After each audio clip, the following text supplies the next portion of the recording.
ஒரு ரயில் போய்கிட்டு இருக்கு. அதில் ஒரு பெரியவர் பிரயாணம் பண்ணிகிட்டு இருக்கிறார்.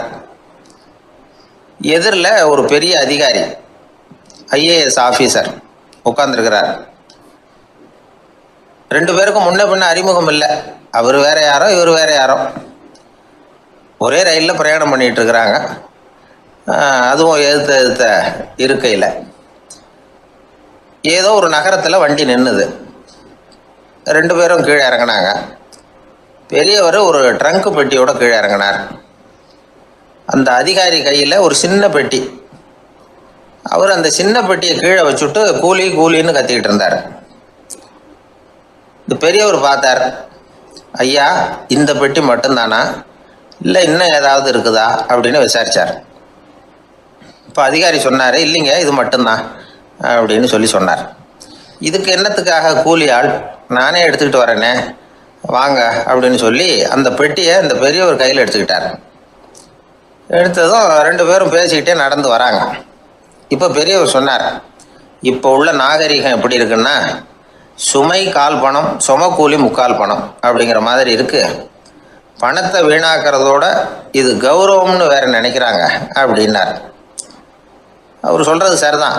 10 ரூபாய் மதிப்புள்ள ஒரு சுமையை 30 ரூபா கொடுத்து தூக்கிட்டு போவோம்.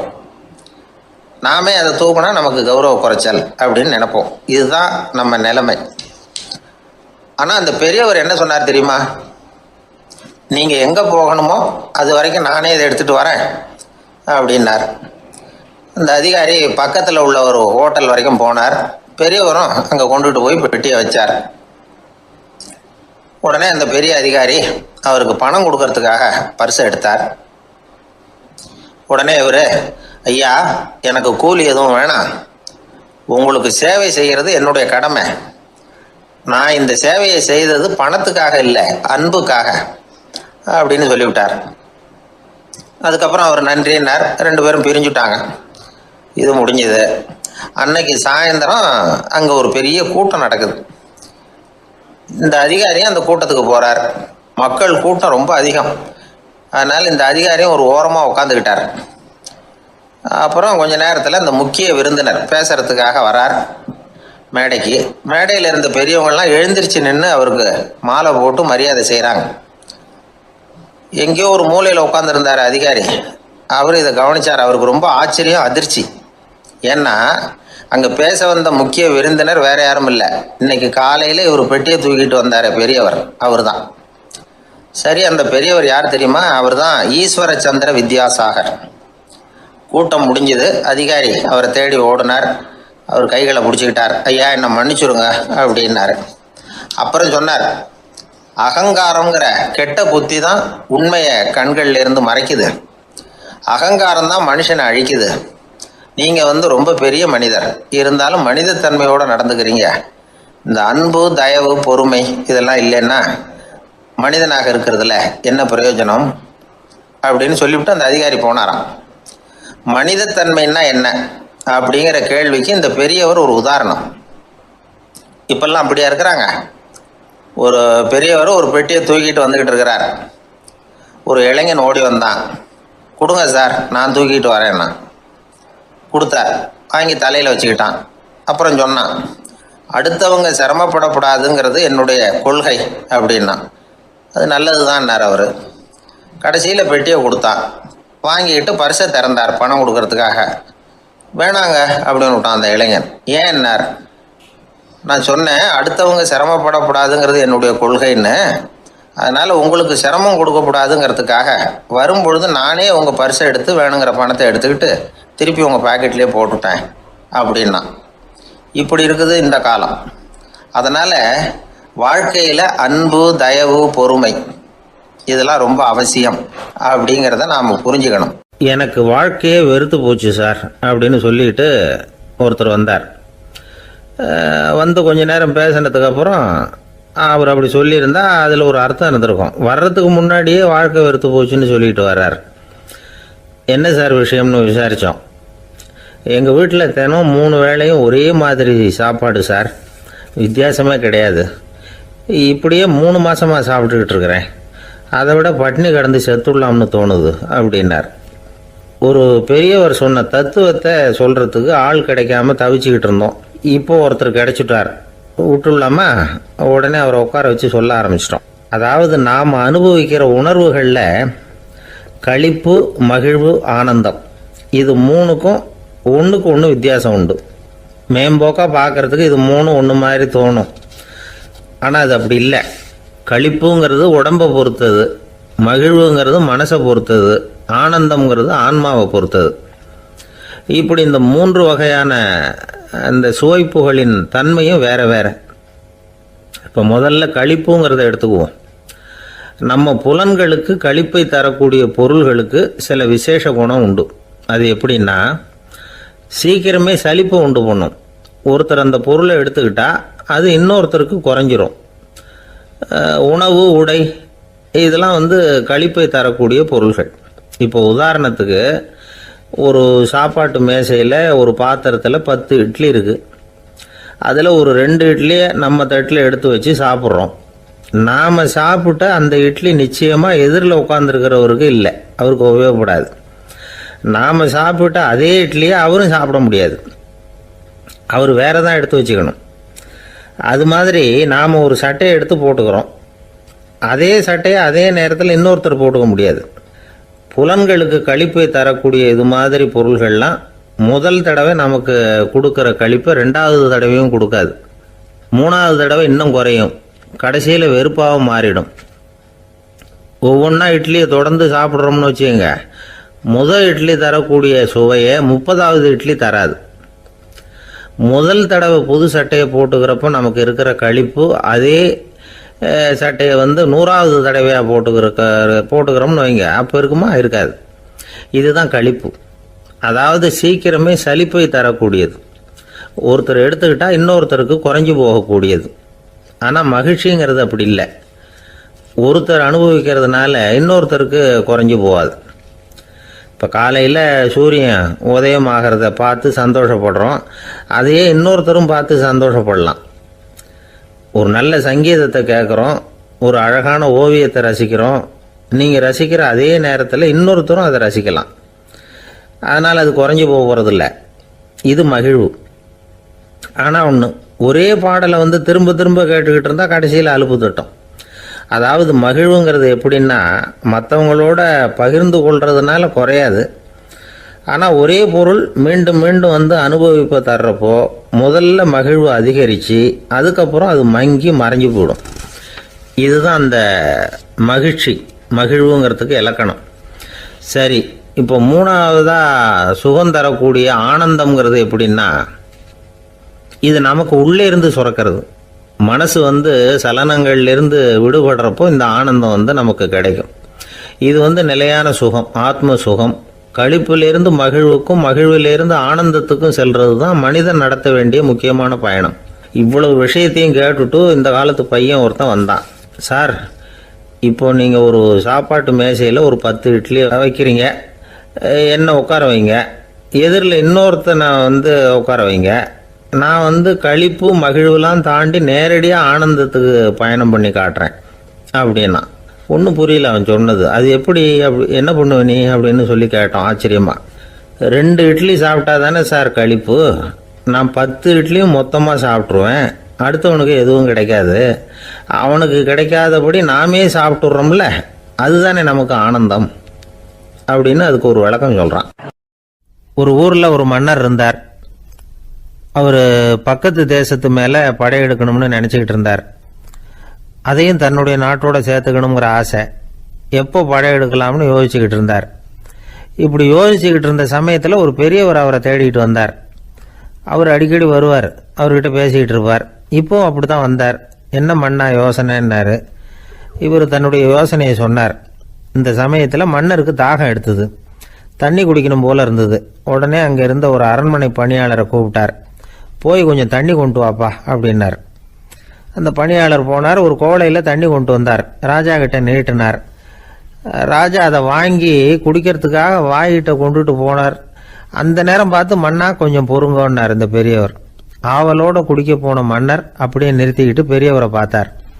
இப்போ அந்த பெரியவர் சொன்னார், மன்னா, இப்போ உங்களை விட வலிமை உள்ள ஒரு சக்தி உங்களுக்கு தண்ணி கொடுக்க மறுத்துடுதுன்னு வைங்க, உங்களை குடிக்க விடாமல் தடுத்துடுது அப்படின்னா இப்போ இந்த ஒரு கோவலை தண்ணீரை என்ன விலை கொடுத்து வாங்குவீங்க அப்படின்னு கேட்டார்.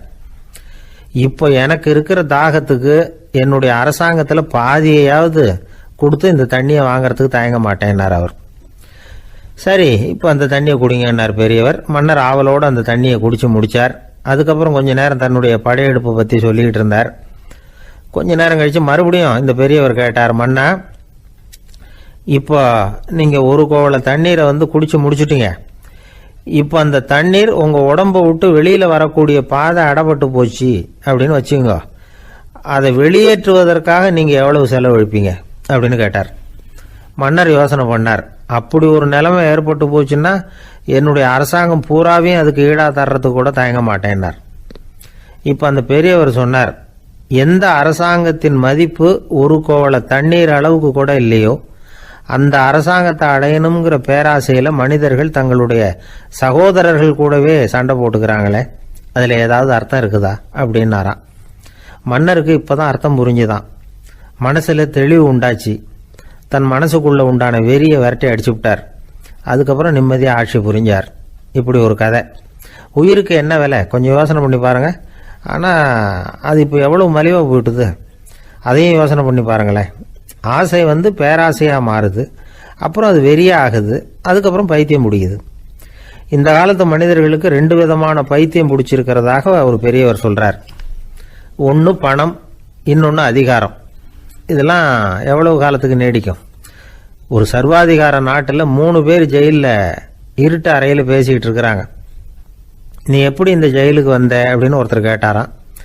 இந்த நாட்டு ராஜாவை ஆதரித்து நான் பிரச்சாரம் பண்ணினேன், அதனால் கூட்டத்தில் தகராறு வந்துட்டுது, கலவரமாக போச்சு, அதுக்கு நான் தான் காரணம்னு அரெஸ்ட் பண்ணி இங்கே கொண்டாந்து போட்டாங்க அப்படின்னாராம் அவர். சரி, நீ எப்படி இங்கே வந்த அப்படின்னு இன்னொருத்தரை பார்த்து கேட்டிருக்கார். நான் இந்த நாட்டு ராஜாவை எதிர்த்து பிரச்சாரம் பண்ணேன், அதனால் கலவரம், அரெஸ்ட் பண்ணி கொண்டாந்து போட்டாங்கன்றார். சரிப்பா, நீ எப்படி அங்கே வந்த அப்படின்னு 3வது ஆளை பார்த்து இவங்க கேட்டாங்களாம். இதுக்கு அந்த ஆள் மெதுவாக வெளிச்சத்துக்கு நான் தான் இந்த நாட்டு ராஜா அப்படின்னாராம். ஒரு ஊரில் ஒரு ஆள் இருந்தான். கற்பனையிலேயே காலத்தை கடத்திக்கிட்டு இருந்தான். ஒரு நாள் ஒரு மரத்தடியில் உட்காந்துருந்தான். அவனுக்கு பசிக்கிற மாதிரி தெரிஞ்சுது. உடனே கற்பனையிலேயே சாப்பிட ஆரம்பிச்சிட்டான். அதாவது எதிரில் இலை போட்டு சாப்பாடு போடப்பட்டிருக்கிறதாகவும் அதை இவன் சாப்பிட்றதாகவும் நினச்சிக்கிட்டு கையை மட்டும் வாய்க்கும் தரைக்குமா அப்படியும் இப்படியும் கொண்டுகிட்டு போய் பாவனை பண்ணிகிட்டே இருக்கிறான். தூரத்தில் இருந்து பார்க்குறவங்களுக்கு இவன் ஏதோ பலமான விருந்து சாப்பிட்டுக்கிட்டு இருக்கிறான் அப்படின்னு தான் தோணும். அது மாதிரியே பண்ணிக்கிட்டு இருந்தான். அந்த வழியாக ஒரு சன்னியாசி வந்துக்கிட்டு இருந்தார். இவனை பார்த்தார். என்ன இவன் இப்படி பண்ணிகிட்டு இருக்கிறானே அப்படின்னு நினச்சாரு. கொஞ்ச நேரம் அவனையே உத்து பார்த்துக்கிட்டு இருந்தார். இவரை பார்த்ததும் அவன் இன்னமும் சுவாரஸ்யமாக சாப்பிட ஆரம்பிச்சிட்டான். அப்பப்பா, என்ன இது, இந்த குழம்பு இவ்வளவு காரமாக இருக்குது, என்னுடைய நாக்கே எரிஞ்சு போடும் போல இருக்கு அப்படின்னு சொல்லிக்கிட்டு பக்கத்தில் ஒரு குவளையை எடுத்து தண்ணி குடிக்கிறது மாதிரி பாவனை பண்ணுறான். அப்பாடா, இப்போ கொஞ்சம் பரவாயில்ல அப்படின்னு சொல்லிக்கிட்டு குவளையை கீழே வைக்கிறது மாதிரி ஒரு பாவனை பண்ணுறான். சன்னியாசி பார்த்தார். என்னப்பா, சாப்பாட்டில் காரம் அதிகமோ அப்படின்னார். ஆமாம் சுவாமி, ஞாபகம் மறதியில் கொஞ்சம் மிளகாய் அதிகமாக சேர்த்துக்கிட்டேன் அப்படின்னா. சரி சாப்பிடு அப்படின்னு சொல்லிவிட்டார். அவன் சாப்பிட்டு முடிக்கிற வரைக்கும் பொறுமையாக உட்காந்துருந்தார். அவன் அப்பாடா அப்படின்னு சொல்லிட்டு மறுபடியும் தண்ணியை எடுத்து குடித்தான். எல்லாம் கற்பனையிலேயே. அதுக்கப்புறம் சன்னியாசி பேச ஆரம்பித்தார். இதை பாருப்பா, உன்னுடைய கற்பனையை நான் மெச்சுறேன், இருந்தாலும் உன் சாப்பாட்டில் ஒரு இனிப்பையும் வச்சுருக்கலாமே, ஏன் மிளகாயை அளவுக்கு அதிகமாக போட்டுவிட்டு அவஸ்தைப்படுறேன் அப்படின்னார். அவன் யோசிக்க ஆரம்பித்தான். அதுக்கப்புறம் இவர் சொன்னார், இதை பாருப்பா, இனிமேலும் உன்னுடைய கற்பனையும் உயர்ந்ததாக இருக்கட்டும் அப்படின்னு உபதேசம் பண்ணிவிட்டு போனார். எப்பவும் உயர்வை பற்றியே சிந்திக்கணும். உயர்வு கிடைக்கலன்னா கூட அப்படி சிந்திக்கிறத நிறுத்தப்படாது அப்படிங்கிறார் திருவள்ளுவர். உள்ளுவது எல்லாம் உயர் உள்ளல், மற்ற அது தள்ளினும் தள்ளாமை நேர்த்து. ஊக்கம் இல்லாமல் உலகத்தில் வாழ்ந்து பிரயோஜனம் இல்லை. அதனால் உயர்வாகவே சிந்திக்கணும். அது நம்மளை ஊக்கப்படுத்தும். இது பெரியோர் வாக்கு. இந்த உலகத்தில் கற்பனையிலேயே வாழ்கிற சில கஞ்சர்களும் உண்டு. அதாவது 2 கஞ்சர்கள், 2 பேரும் பக்கத்து ஊரில் இருந்தாங்க. பொங்கல் சமயம் ஒரு கஞ்சன் தன்னுடைய மகனை கூப்பிட்டான். இதை பாருப்பா, பக்கத்து ஊரில் என்னுடைய நண்பன் ஒருத்தன் இருக்கிறான், அவனுக்கு பொங்கல் பரிசு ஏதாவது கொடுக்கணும், நான் ஒரு 4 ஆட்டுக்குட்டியை தரேன், நீ கொண்டுகிட்டு போய் கொடுத்துட்டு வந்து விட்றியா அப்படின்னு கேட்டான். சரி, நான் புள்ள ஒரு பைய கையில் எடுத்துக்கோன்னா அவன் எடுத்துக்கிட்டான். இந்த ஆட்டுக்குட்டி பிடிச்சிக்கோ அப்படின்னு சொல்லி ஒவ்வொன்றா போடுறேன் பார் அப்படின்னு சொல்லிட்டு 1 2 3 4 அப்படின்னு எண்ணிக்கிட்டே வெறும் சைகையாலேயே ஆட்டுக்குட்டியை பிடிச்சி போடுறது மாதிரி பாவனை பண்ணிகிட்டு இருக்கிறான். அவன் பிள்ளையும் அதை ரொம்ப அக்கறையாக வாங்கிக்கிறது மாதிரி வாங்கிக்கிட்டு அந்த பையை தூக்கிக்கிட்டு அடுத்த ஊருக்கு போகிறான். இவன் அங்கே போய் சேர்ந்த நேரத்தில் அந்த கஞ்சன் ஊரில் இல்லை, எங்கேயோ வெளியில் போயிருக்கிறான். அவனோட புள்ள மட்டும்தான் வீட்டில் இருந்தான். இவன் அவன்கிட்ட இதை பாரு, எங்கள் அப்பா உங்கள் அப்பாவுக்கு ஆட்டுக்குட்டி கொடுத்து அனுப்பியிருக்கிறாரு, பிடிச்சிக்கோ அப்படின்னு சொல்லி பாவனையிலேயே ஒவ்வொன்றா எடுத்து அவங்ககிட்ட கொடுத்துட்டான். அவனும் வாங்கிட்டான் வாங்கிறது மாதிரி. அப்புறம் சொன்னான், சரிப்பா நானும் பதிலுக்கு ஏதாவது ஒன்றுகிட்ட கொடுக்கணும் இல்லையா, அதனால் அந்த பையை பிடி, ஒரு 10 எலுமிச்சம்பழம் தரேன், பதிலுக்கு அதை நீ எடுத்துகிட்டு போ அப்படின்னு சொல்லி கையாலேயே ஒவ்வொன்றா எடுத்து போடுறது மாதிரி பாவனை பண்ணிவிட்டான். அவனும் ரொம்ப நன்றி அப்படின்னு சொல்லிவிட்டு அதை வாங்கிட்டு போயிட்டான். கொஞ்ச நேரம் கழித்து வெளியில் போயிருந்த அப்பங்காரன் திரும்பி வந்தான். உள்ள சொன்னான், அப்பா உன்னோட நண்பர் அவருடைய மகன் மூலமாக உனக்கு 6 ஆட்டுக்குட்டி கொடுத்து அனுப்பியிருந்தார், நானும் பதிலுக்கு ஒரு 10 எலுமிச்சம்பழம் கொடுத்து அனுப்பியிருக்கிறேன் அப்படின்னா. எப்படிடா கொடுத்தேன்னு கேட்டார் அப்பா.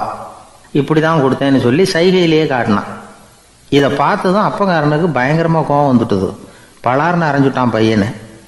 ஏன்பா அரைஞ்ச, 10 எலுமிச்சம்பழம் கொடுத்துட்டேனே அப்படிங்கிறதுக்காகவா அப்படின்னு கேட்டான். அது கூட பரவாயில்ல, நீ காட்டுற சைகையை பார்த்தா ஆரஞ்சு பழம் சைஸுக்கு இருக்குதே, அவ்வளவு பெருசாக ஏன் கொடுத்த, அதுதான் எனக்கு கோபம் அப்படி. ஒரு பெரிய தத்துவ சிந்தனையாளர் இருந்தார், சுவாங்சு அப்படின்னு பேர். அவருடைய மனைவி ஒரு நாள் திடீர்னு காலமாயிட்டாங்க. ஐயோ பாவம், அவர் ரொம்ப வருத்தப்படுவார், போய் ஆறுதலாக 4 வார்த்தை பேசிவிட்டு வரலாம் அப்படின்னு நினச்சிக்கிட்டு நிறைய பேர் அவரை தேடிட்டு வந்தாங்களாம். வந்தவங்களுக்கு ஆச்சரியம், ஏன்னா இவர் வருத்தப்பட்டுக்கிட்டு இருப்பார் அப்படின்னு தானே எதிர்பார்த்தாங்க. அப்படி இல்லை, தாளம் போட்டுக்கிட்டு உட்காந்துருக்கிறார், தாளத்துக்கு தகுந்த மாதிரி பாட்டு வேற பாடிக்கிட்டு இருக்கிறார். என்ன மனுஷன் அவர், கொஞ்சம் கூட கவலை இல்லாமல் இப்படி இருக்கிறாரு அப்படின்னு நினச்சாங்க. ஒருத்தர் துணிஞ்சு அவர்கிட்ட கேட்டுவிட்டார், என்னங்க இது இப்படி அப்படின்னு. அதுக்கு அவர் என்ன சொன்னார் தெரியுமா, இதை பாருங்க, என்னுடைய மனைவி பிறக்கிறதுக்கு முன்னாடி அவளுக்கு உயிரும் கிடையாது உடலும் கிடையாது, அதுக்கு பிறகு தான் உயிர் வந்தது, உடல் வந்தது, அந்த உருவம் வந்தது. இப்போ என்ன ஆச்சு, அந்த உருவமும் உயிரும் போயிட்டுது, அவ்வளவுதானே, வந்தது போயிட்டுது. இளவேனில் காலம், இலையுதிர் காலம், பனிக்காலம், இப்படி பருவங்கள் மாறி மாறி வருது இல்லையா, அது மாதிரி பிறப்பும் இறப்பும் மாறி மாறி வருது, இது இயற்கை, இதுக்காக அழுதா அது எப்படி அப்படின்னாராம். ஞான தெளிவு அடைஞ்சவங்களுக்கு எல்லாமே சுகம்தான். திருவள்ளுவரும் அதை தான் சொல்கிறார், உறங்குவது போலும் சாக்காடு, உறங்கி விழிப்பது போலும் பிறப்பு. தூங்கிறதுக்கெல்லாம் நாம் வருத்தப்பட்டுக்கிட்ட இருக்கிறோமா, இன்றைக்கி தூங்க வேண்டியிருக்குதே, இன்னும் கொஞ்சம் நேரத்தில் நான் தூங்க வேண்டியிருக்கு அப்படின்னு சொல்லி யாராவது அழுதுகிட்டு இருப்பாங்களா? அதனால் இந்த உலக வாழ்க்கையினுடைய இயல்பை யதார்த்தத்தை நாம் தெளிவாக புரிஞ்சுக்கணும். அப்படி புரிஞ்சுக்கிட்டால் நாம் கவலை இல்லாமல் வாழ முடியும். ஒரு வயசான தாத்தா பாட்டி 60 வருஷத்துக்கு முன்னாடி அவங்களுக்கு கல்யாணம் ஆச்சு, ஒன்றாவே வாழ்ந்தாங்க, ஒன்றாவே இறந்து போனாங்க. இப்போ அவங்க 2 பேரும் சொர்க்கத்துக்கு போய் சேர்ந்தாங்க. அங்கே எல்லா வசதியும் இருந்தது. ஒரு பெரிய பங்களாவே இவங்களுக்கு ஒதுக்கி கொடுத்தாங்களாம். இதுக்கு எவ்வளவு வாடகைன்னு கேட்டார் தாத்தா. வாடகையெல்லாம் கிடையாது, இலவசம் அப்படின்னார் அங்கே இருந்தவர். அந்த வீட்டுக்கு பின்னாடி ஒரு பெரிய புல்வெளி இருந்தது. இதில் விளையாட ஏதாவது கட்டணம் உண்டான்னு கேட்டிருக்கார் தாத்தா. அதெல்லாம் ஒன்றும் கிடையாது, பணம்லாம் கட்ட வேண்டியதில்லை அப்படின்னார் அவர். பக்கத்தில் ஹோட்டல் மாதிரி ஒரு பெரிய கட்டடம், உள்ள சாப்பாட்டு மேஜைகள், அது மேலே விதவிதமான பலகாரங்கள். சாப்பாட்டுக்கெல்லாம் எவ்வளவு அப்படின்னு விசாரிச்சாராம் தாத்தா. அதுதான் சொன்னேனே, இங்கே எல்லாமே இலவசம்தான், எது வேணும்னாலும் சாப்பிட்லாம், எவ்வளவு வேணும்னாலும் சாப்பிட்லாம் அப்படின்னாரா. நீங்கள் சொல்கிறீங்க அப்படி, ஆனால் நான் சர்க்கரை சேர்த்துக்கக்கூடாது, உப்பு சேர்த்துக்கக்கூடாது, பாட்டி கையால் எப்பவும் பத்திய சாப்பாடு தான் அப்படின்னாராம் தாத்தா. இதை பாருங்கள், இங்கே உங்களுக்கு அந்த கவலையும் வேண்டியதில்லை, இங்கே நீங்கள் ஸ்வீட்டு சாப்பிட்லாம், காரம் சாப்பிட்லாம், உங்களுக்கு எந்த நோயும் வராது அப்படின்னாராம் அங்கே சொர்க்கத்தில் இருந்தவர். இதை கேட்ட உடனே அந்த தாத்தா பக்கத்தில் நின்ன பாட்டியை பார்த்து கத்தினாராம், அடி பாவி, எல்லாத்தையும் கெடுத்துட்டியே, நீ எனக்கு பத்திய சாப்பாடு போடாமல் கண்டதை திங்க விட்டுருந்தா 10 வருஷத்துக்கு முன்னாடியே நான் இங்கே சேர்ந்துருப்பேனே அப்படின்னாராம். வாழ்க்கையில் ரொம்பவும் அடிபட்டு அல்லல் போட்டுக்கிட்டு இருக்கிற ஒருத்தர் வந்தார். மனசு ரொம்பவும் நொந்து போய் பேசினார். இந்த உலகத்தில் மனுஷனாக பிறந்ததை விட மாடாக பிறந்திருக்கலாம் சார் அப்படின்னார். திடீர்னு வந்து என்கிட்ட இப்படி சொன்னால் அதுக்கு நான் என்னங்க பண்ண முடியும் அப்படின்னேன். உங்ககிட்ட வரணும்னு தோணுச்சு, அதனால் வந்தேன் அப்படின்னார். சரிங்க, இப்படி ஒரு யோசனை வந்ததுக்கு என்ன காரணம் அப்படின்னு சொல்லி அவர்கிட்ட கேட்டேன். அதுக்கு அவர் சொன்னார், என் பையனுக்கு வேலை தேடுறேன் கிடைக்கல, பொண்ணுக்கு மாப்பிள்ளை தேடுறேன் கிடைக்கல, வீடு கட்டுறதுக்கு கடன் கேட்குறேன் கிடைக்கல, மாடாக பிறந்திருந்தா இது மாதிரி கவலையெல்லாம் கிடையாதுல்ல, பேசாமல் வைக்கோலை தின்னுக்கிட்டு அசை போட்டுக்கிட்டே கடந்து விடலாமே அப்படின்னார் அலட்சியமாக. அதுக்கப்புறம் தான் அவர் சொன்ன கருத்தை நானும் கொஞ்சம் அசை போட ஆரம்பித்தேன் மனசுக்குள்ளே. இப்போது இயற்கையை பொறுத்த வரைக்கும் அது நாம் எல்லாரும் மகிழ்ச்சியாக வாழணும் அப்படின்னு தான் விரும்புது. விலங்குகள், பறவைகள், தாவரங்கள், அப்புறம் மற்ற உயிரினங்கள் எல்லாமும் நல்லபடியாக இருக்கணும் அப்படிங்கிறது தான் இயற்கையோட விருப்பம். அதில் ஒன்றும் சந்தேகம் இல்லை. இயற்கையோட அமைப்பை கொஞ்சம் கவனித்து பார்த்தா அதை நாம் நல்லா புரிஞ்சுக்கலாம். இருந்தாலும் இந்த ஆள் சொன்னதை கேட்ட பிறகு தான் ஒரு முக்கியமான வேறுபாடு புரிஞ்சுது. அதாவது இந்த உலகத்தில் உள்ள முக்கியமான பிரச்சனைகள் 6. அந்த 6 பிரச்சனைகளும் ஆடு மாடுகளுக்கு கிடையாது, மரம் செடி கொடிகளுக்கு கிடையாது. ஆனால் மனுஷன் அந்த 6 பிரச்சனைகளையும் சந்திக்க வேண்டியிருக்கு. சரி, அந்த 6 பிரச்சனைகள் என்னென்ன தெரியுமா? முதல்ல இந்த ஆடு மாடுலாம் நமக்குன்னு சொந்தமாக ஒரு வீடு இல்லையே அப்படின்னு கவலைப்பட்டுக்கிட்டு இருக்கிறதில்ல. ஆனால் மனிதனுக்கு வீடு தேவைப்படுது. இது ஒரு வித்தியாசம். இப்போ 2வது பிரச்சனை என்னென்னா ஆடை பிரச்சனை. ஒரு கோழியோ சேவலோ நாம் போட்டுக்கிறதுக்கு ஒரு சட்டை இல்லையே அப்படின்னு கவலைப்படுறதில்ல. ஆனால் மனுஷனுக்கு அந்த கவலை உண்டு. சரி, இப்போ 3வது என்னன்னு பார்த்தா கல்வி பிரச்சனை. ஒரு பசுமாடு கவலையோடு நின்றுக்கிட்டு இருக்கு அப்படின்னு வச்சுக்குவோம். நீங்கள் அதுக்கிட்ட போய், ஏன் பசுமாடை கவலையோடு நின்றுக்கிட்டு இருக்கிற அப்படின்னு கேட்குறீங்க. என் கண்ணுக்குட்டிக்கு எல்கேஜியில் இடம் கிடைக்கல, டொனேஷன் கொடுக்கறதுக்கு கையில் பணமும் கிடையாது, சிபாரிசுக்கு யாரை பிடிக்கிறதுன்னு தெரியல, இப்படியா சொல்லிகிட்டு இருக்கோம். அதுக்கு அந்த கவலையெல்லாம் கிடையாது. ஆனால் மனிதனுக்கு அந்த கவலை உண்டு. 4வது என்னன்னு பார்த்தீங்கன்னா வேலை வாய்ப்பு பிரச்சனை. வேலை கிடைக்கலையே அப்படின்னு வேப்ப மரம் கவலைப்படுறதில்ல, ஆனால் மனுஷன் கவலைப்படுறான். 5வது என்னன்னு பார்த்தா கல்யாண பிரச்சனை. எருமை மாடு பசுமாடு எல்லாம் பொண்ணுக்கு மாப்பிள்ளை தேடிட்டாலே இது பேப்பரில் மணமகன் தேவை அப்படின்னு விளம்பரமாக கொடுக்குது, அதெல்லாம் கிடையாது. 6வது என்னன்னு பார்த்தீங்கன்னா பணம் சம்பந்தமான பிரச்சனை. ஆடு மாடுலாம் பணத்தை சேமிக்கணும்னோ ஏதாவது நிதி நிறுவனத்தில் முதலீடு பண்ணணும்னோ நினச்சிக்கிட்டு இருக்கிறதில்ல.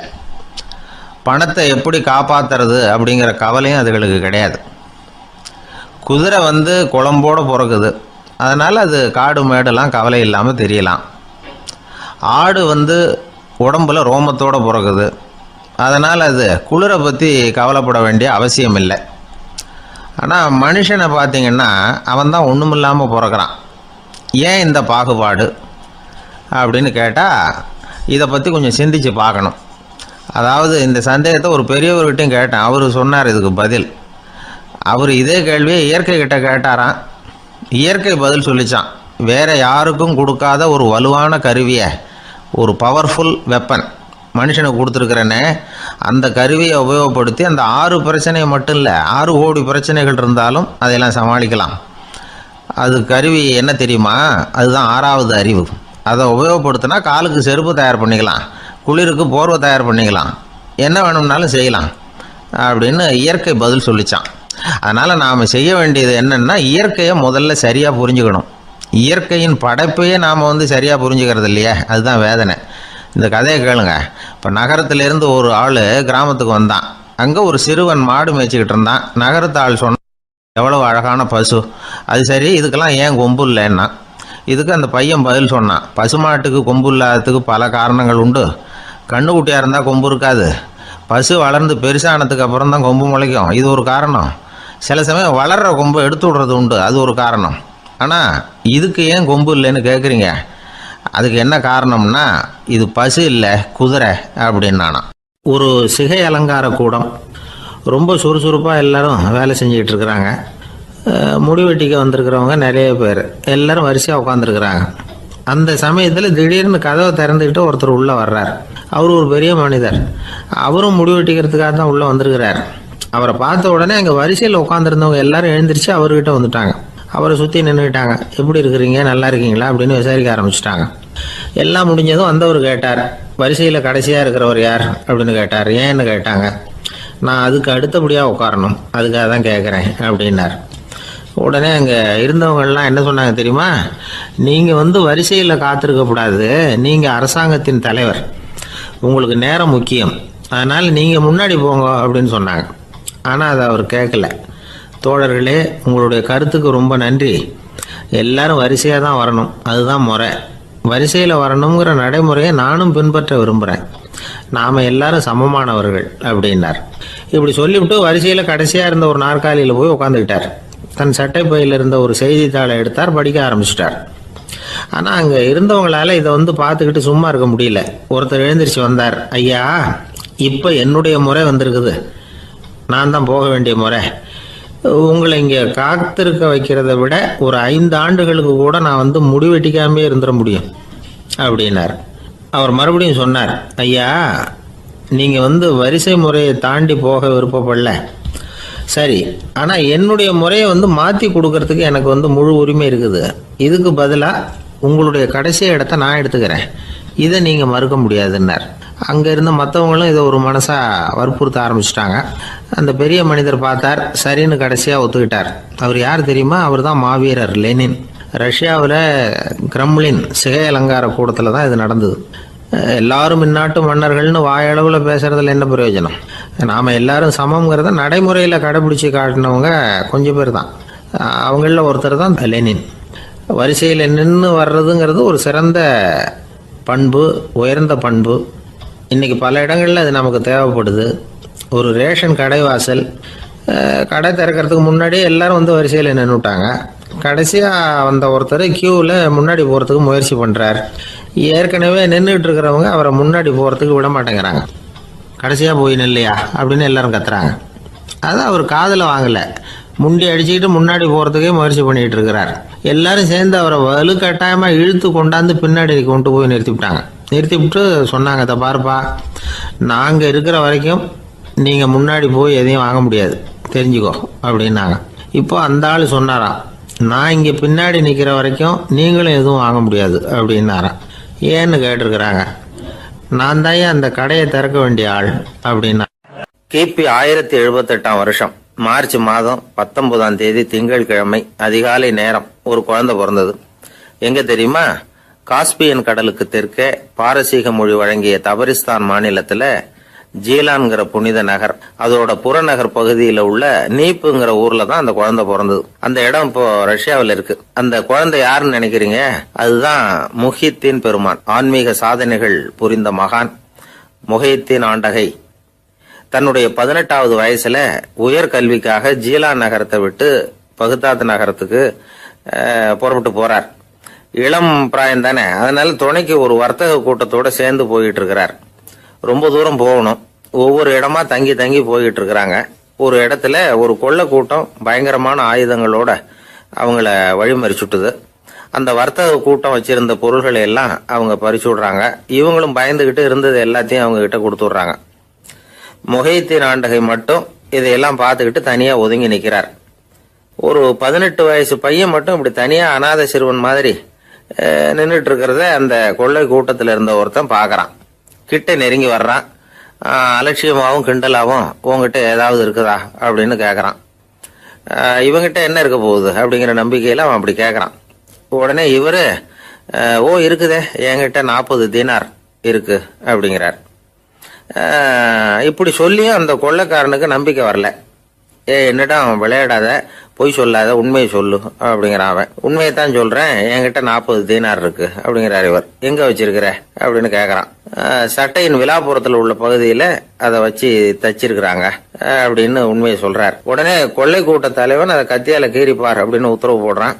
அந்த சட்டையை கிழிக்கிறாங்க. உள்ள இருந்து 40 பொற்காசுகளும் பொல பொலன்னு கீழே கொட்டுச்சு. அதை பார்த்த உடனே அந்த கொள்ளை கூட்ட தலைவன் மலைச்சு போய் நின்னுட்டான். காசை பார்த்துட்டு அவன் மலைச்சு போல, பொய் பேசாத அந்த பையனோட நேர்மையை பார்த்துட்டு அவன் அப்படி நின்னான். மெதுவா அந்த பையன் கிட்ட வந்தான். ஏன்பா நீ என்ன பணக்கார குடும்பமா அப்படின்னு கேட்டான். அப்படிலாம் இல்ல, எனக்கு அப்பா இல்ல, அம்மா மட்டும்தான் உண்டு.